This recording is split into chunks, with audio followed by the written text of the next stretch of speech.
In today's second episode of the shop truck build, we're going to roll out the shop truck to make way for that donor vehicle and the sweet fuel-injected V8 engine. Stick with me, that's coming up next.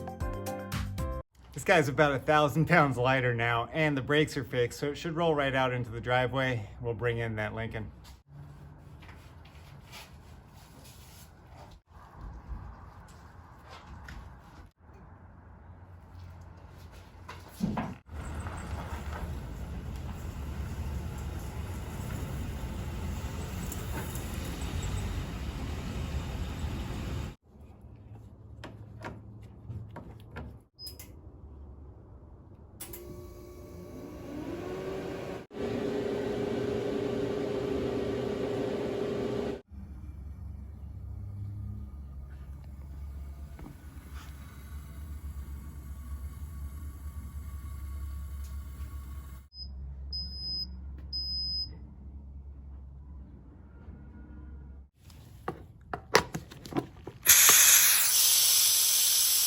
The chamber is about evacuated, so we're about ready to go here.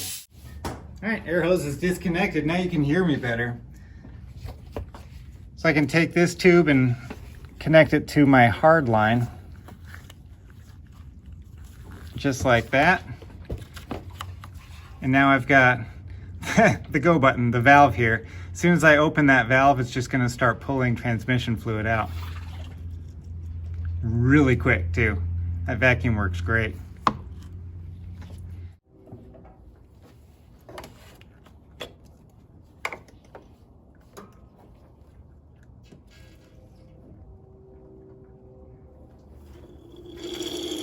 I'm not even gonna mess with the petcock valve. I'm just gonna pull this bottom radiator hose. Should go a lot quicker.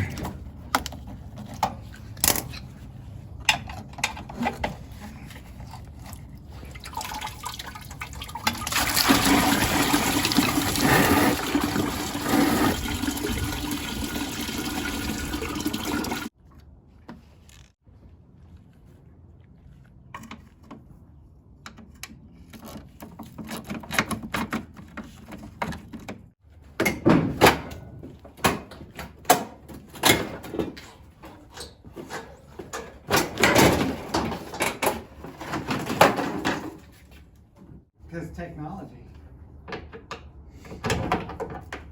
Okay.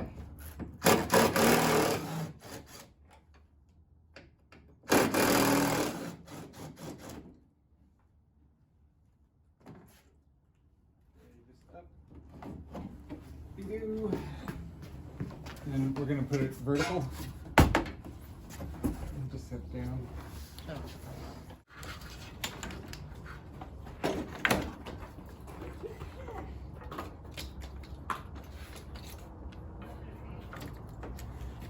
Got all the coolers out at once, so that's easier.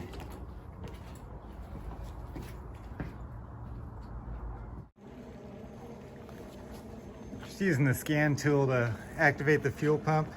I'm gonna empty the tank into this 5-gallon container here.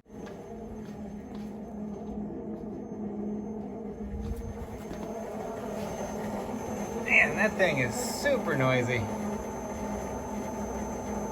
I don't know if that's normal or if it needs to be replaced. So the way Ford designed their wiring harness is pretty good, I'll show you. At first I was marking all of these connectors that are on the engine, just with some masking tape and some Sharpie. But over here on the driver's side, this is where the engine computer would be. And this is the multiplex connector that came out of it. It just goes right over to the harness, and there's a couple of connectors there that go to the bulkhead, and that wiring harness comes around to the passenger side to another multiplex that plugs in here. So instead of disconnecting all of these connectors and potentially breaking them or getting them confused, I'm just gonna leave them on the engine and pull all of that out together and then bring in the front harness, which is in the trunk of the car.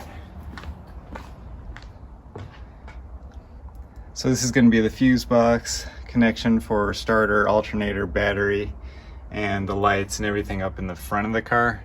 and then that goes to another bulkhead connector right here. So that's just gonna sit in the trunk until I'm ready for it. It's gonna make it a lot easier. Most universal of all tools, the pocket screwdriver.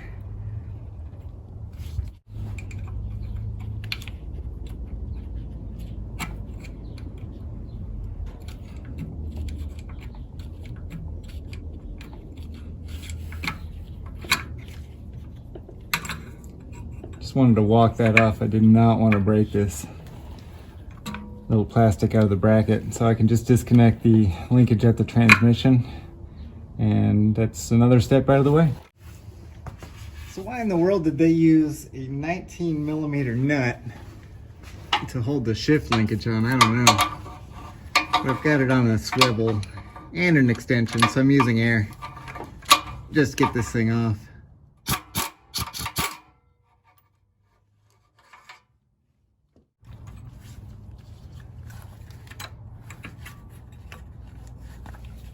Well, there's a shifter cable. Put this nut back so I don't lose it. This thing is heavy. It's a beefy little item. Kind of doesn't make sense, but hey, whatever. I'll take it.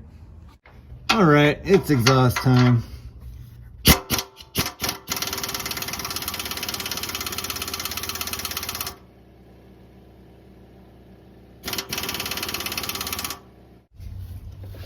All right, this Nano just got defeated. It's a little 3/8 stubby.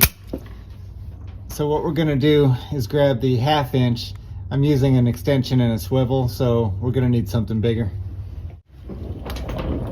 All right, shorter extension this time. Yes, I know it's chrome and not the best for this, but it's what I've got. Let's go. That's what she said. That's what the doctor ordered.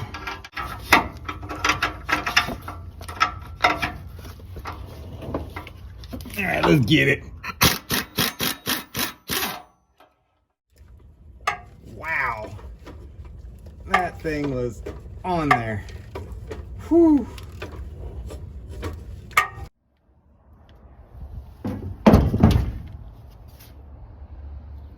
I've got everything unhooked from the bottom of the car, exhaust, drive shaft, and the O2 sensors. So I'm going to let it down, put it on the hoist, and see if I can get both of those out of there.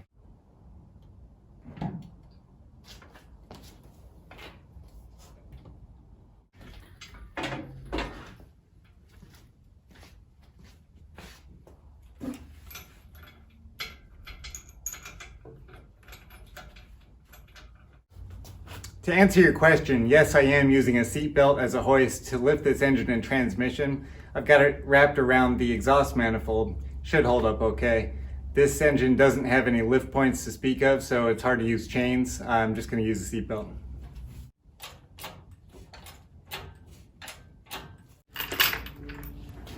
All right, I've got this chain in the front of the engine. I've got to get that engine up this way because the oil pan is not clearing that K-member. I just got to pop it up, get it on top of the K-member, and then I can go back to using my sling.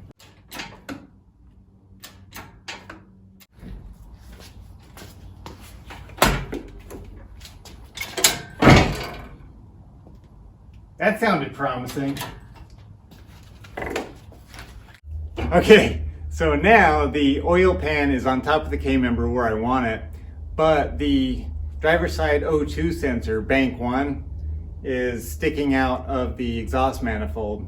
Here's our holdup. The steering shaft is blocking the entire assembly from coming out because that O2 sensor is hitting it. So I'm gonna have to remove that, and then we can keep going. Oops, forgot the heater hoses. It's not gonna go anywhere with those attached. Let me get those off.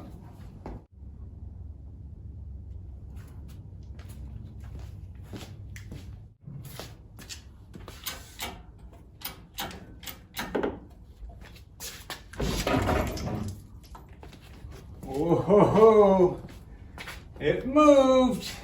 Oh yeah.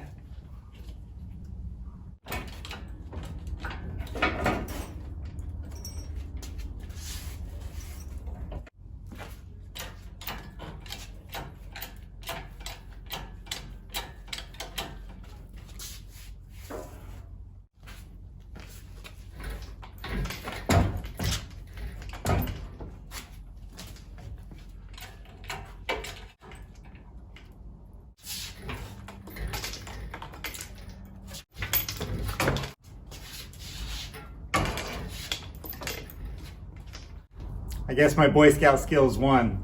The knots held up, strap worked. Let's get it out of here.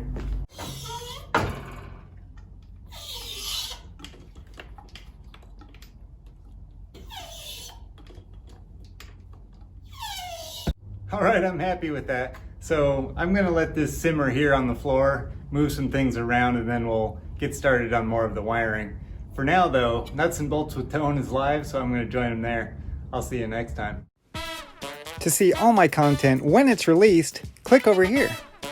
And click here to see another Tool Demos video. You know you want to.